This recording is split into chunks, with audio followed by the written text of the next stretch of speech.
In 1991, Hydra activates their brainwashed asset, James "Bucky" Barnes, using a series of codenames from a Red Book. Under their control, Barnes carries out an assassination to steal a case containing a super soldier serum.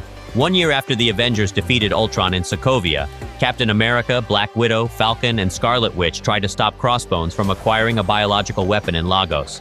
Despite their efforts, Crossbones obtains the weapon, but stays behind, blowing himself up in an attempt to kill Cap. Before dying, he reveals Barnes was the intended buyer. Wanda's attempt to contain the explosion accidentally destroys a building, killing Wakandan aid workers. This incident prompts U.S. Secretary Ross to share the Sokovia Accords with the Avengers, a UN oversight committee to regulate their operations. The team is split. Tony Stark supports the Accords due to his Ultron mistake, while Steve Rogers mistrusts government control. Vision argues their power invites challenges. Stark, Rhodes, and Vision sign, while Clint retires and Wanda's status is undecided. The theft of the serum by Barnes years ago connects to the current debate around monitoring the Avengers through the Accords in the aftermath of the Lagos tragedy. At a conference in Vienna to ratify the Sokovia Accords, a bomb kills the king of Wakanda, T'Chaka. Security footage frames Bucky Barnes as the bomber, prompting T'Chaka's son, T'Challa, to vow vengeance against him. Sharon Carter informs Steve Rogers of Barnes' location and the government's intent to kill him. Rogers, with Sam Wilson's help, tracks down his old friend Barnes in Bucharest. Barnes pleads innocence in the Vienna attack. In an ensuing confrontation, Rogers, Wilson, Barnes, and the Black Panther, T'Challa, are all arrested by authorities. Meanwhile, Wanda is confined by Vision on Stark's orders, solidifying her stance against Oversight. Stark nearly convinces Rogers to sign the Accords, but Rogers refuses when he learns Wanda is essentially a prisoner. A mysterious figure, Zemo, locates and kills Barnes' former Hydra handler to obtain a book containing brainwashing code words to control Barnes. At the Berlin facility holding Barnes, Zemo triggers his compliance with the words. Zemo meticulously lays his trap, questioning the brainwashed Barnes about a top-secret mission report from 1991 involving the death of Howard and Maria Stark. He preys on Barnes' fragmented memories, exploiting the Winter Soldier's deadly programming still lurking within. With cold calculation, Zemo sends Barnes on a brutal rampage, creating a diversion to mask his true intentions. Rogers, his instincts sharp, quickly realizes something is wrong and races to intercept the mindlessly violent Barnes. An epic clash ensues as Rogers tries desperately to subdue his longtime friend without gravely injuring him. The two super soldiers engage in a relentless flurry of punishing blows, their augmented strength colliding with earth-shattering force until Rogers finally manages to restrain the rampaging Barnes. Fleeing to temporary safety, a shaken Barnes reveals Zemo's real, chilling plan to infiltrate Hydra's long-abandoned Siberian base, home to other brainwashed super soldiers kept in cryogenic stasis, ready to be awakened into an unstoppable army to destroy the Avengers once and for all. Not wanting to wait for official approval that may never come, Rogers and Wilson recruit a small strike team of their most trusted allies, Maximoff, Barton, and Lang. But Tony Stark, given permission from Secretary Ross, assembles his own elite squad including Romanoff, T'Challa, Rhodes, Vision, and the newly recruited Spider-Man to bring in Rogers' renegades.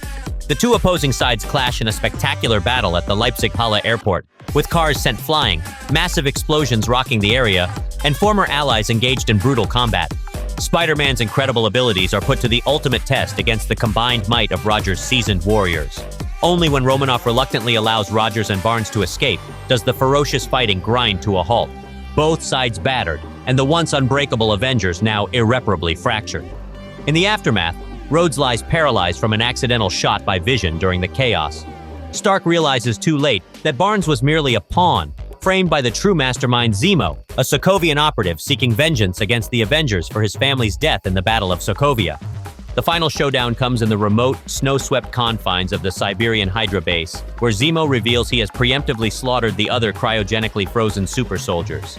Just when it seems Zemo's bloody plan has failed, he plays his final cruelest card, footage confirming it was Barnes, under Hydra's insidious control, who killed Howard and Maria Stark decades ago. Consumed by rage, grief, and a thirst for retribution, a berserk Stark viciously turns on Rogers and Barnes. The intensity of their battle threatened to reduce the complex to rubble. Only after sustaining massive damage does Rogers finally manage to disable Stark's armor, ending the violent familial bloodletting, leaving the splintered Avengers well and truly shattered. With Zemo arrested by T'Challa and his scheme dismantled, the issue of the Avengers' accountability and the rift between Stark and Rogers remains unresolved. But perhaps there is still hope for reconciliation as Stark focuses his efforts on helping a recovering Rhodes walk again with advanced leg braces, while Rogers works to free his imprisoned teammates. And in Wakanda, Barnes voluntarily enters cryogenic stasis until a cure can be found for his insidious Hydra programming, daring to dream of one day being truly free.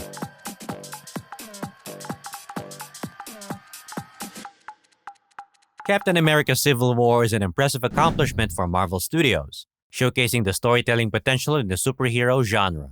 It delivers a compelling character-driven drama alongside thrilling superhero action, with Robert Downey Jr. giving his most nuanced and multifaceted performance as Tony Stark.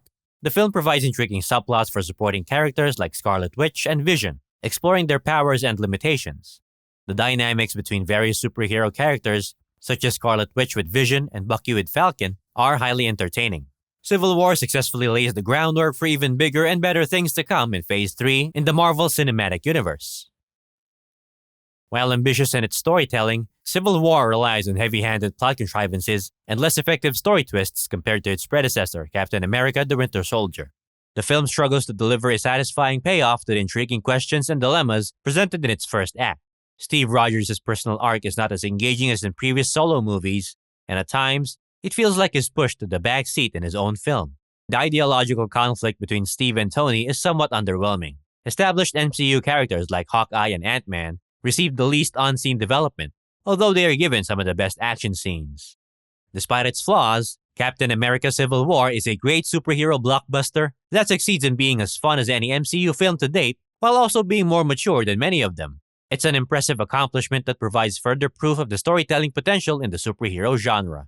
While not necessarily evolving the established Marvel Studios movie brand, the movie lays the groundwork for even bigger and better things to come in Phase 3 of the MCU, with the film's writers and directors also working on the next 2 Avengers movies. And that's about it for our movie recap and review of Captain America Civil War. Stay tuned for more MCU Phase 3 in our next videos.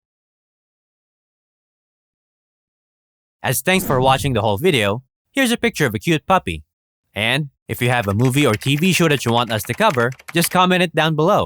We'll make a video of it in the future. Don't forget to like and subscribe. Check out our playlist for more recaps.